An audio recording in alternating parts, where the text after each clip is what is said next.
So with the defined future state, what does that really mean? So inputs here are the business requirements, the needs, all of those, again, like everything else.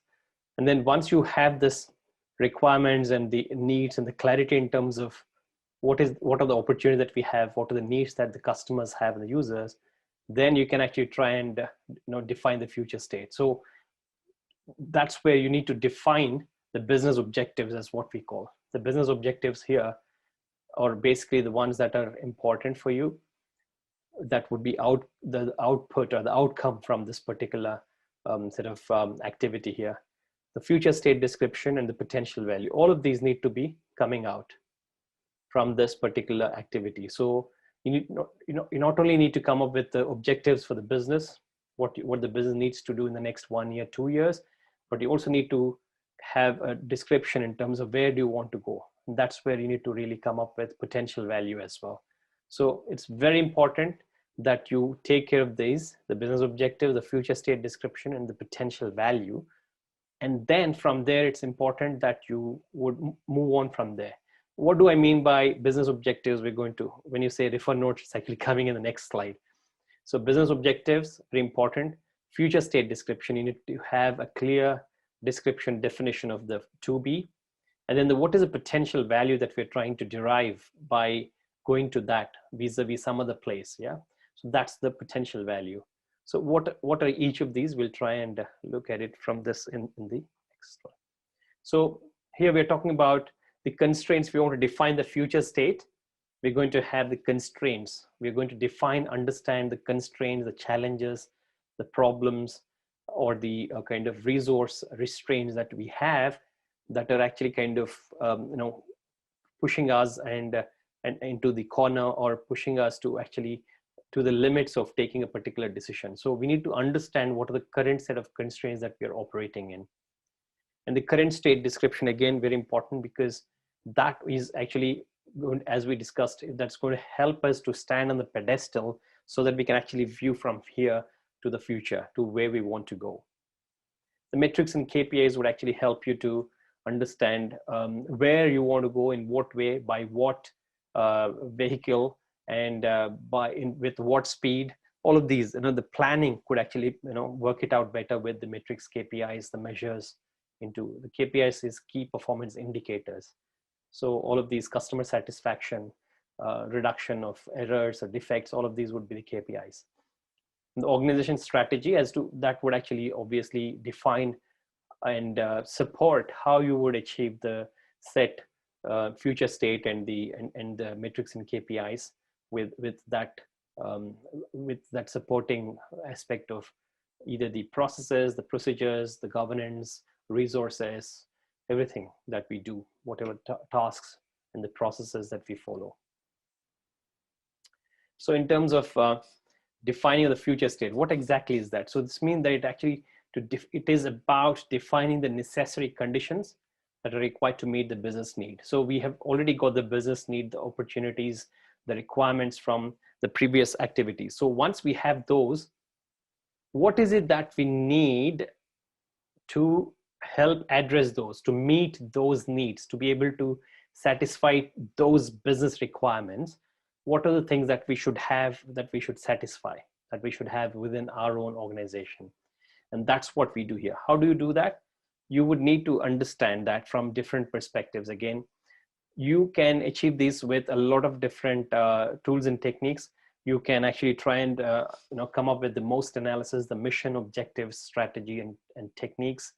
You also have to have a clear definition of the mission statement, the vision of the stakeholders, their objectives, their goals, their roles, and the expectations from the project or the process or the initiative. All of these need to be in place.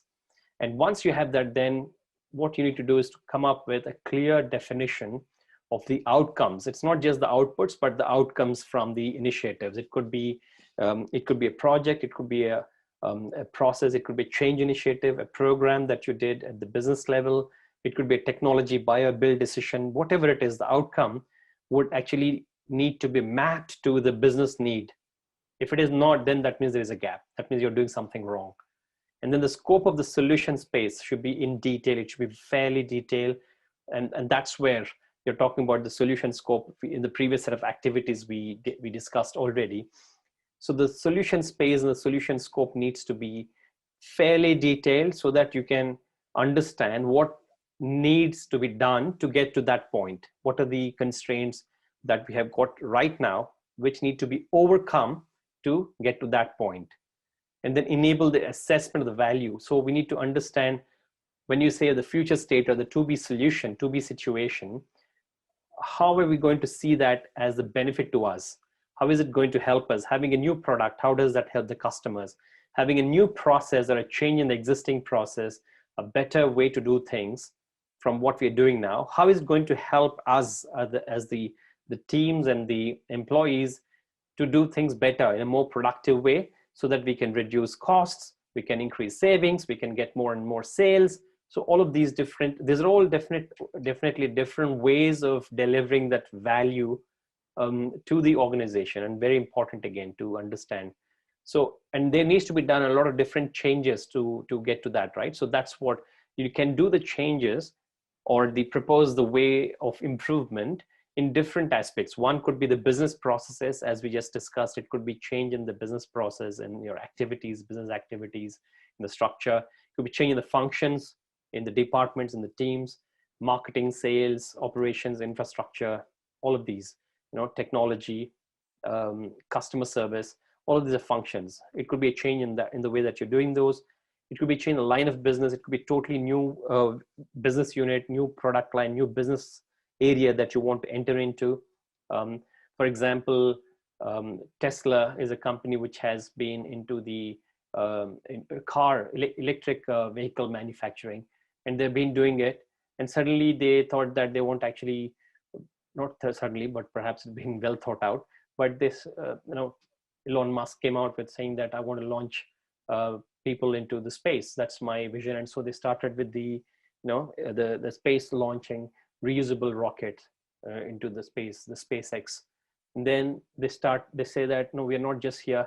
I would come up with, a traveling way a way of travel, or to create a mode of travel, which is 100 times faster than the airplane.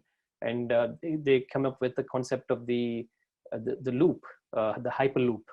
And then they are now and then they created a company called the Boring Company, which actually digs and bores through the mud and creates the tunnels to enable this hyperloop transport. That's a new line of business totally, which has nothing to do with electric vehicles, but that's a different line of business for that organization, Tesla. So it's working. So you've got different lines of business. They may not be synergy. There may not be enough synergies amongst your line of business, but that doesn't matter. What matters is how you're going to execute your strategy, how you're going to make sure your vision is actually delivered across these different lines of business in the way independently. That's not a problem.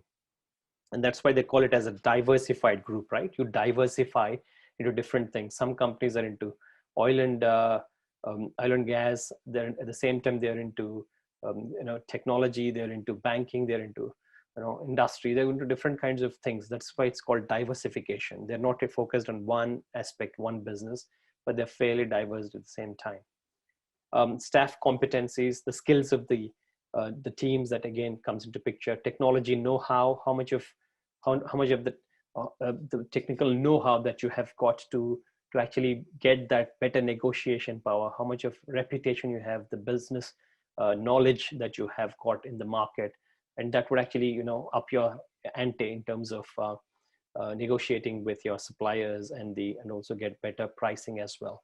Data and information, very important, because that's what they say. Data is the new gold. So it's the new coal, as they say, or the data is the new coal of this century. Just like how coal was considered as the black gold sometime a few decades ago. And now people are trusting on the data. They're actually trying to save data. They're trying to retrieve data. They're trying to analyze the data. They're trying to do a whole lot of stuff with the data that you have got about the business, about their customers, the users, how people use the behaviors. Very, very important to leverage that aspect as well. And then organization locations, geographical locations of organizations, again, you can question, having 110 offices across 50 countries. Do you think that's a good strategy? Well, that works out, but sometimes it might be overheads because you're not really using all those, the real estate of that. You're just paying for the fees, for the rents, and perhaps the building costs. But then, is it really worth when you've got these kind of things where people are working remotely, working teleworking? In such a situation, you need to consider what is it that you need to do, that, and the facilities and all that, again, the same. So you need to, as a BA, you need to really be conscious of these different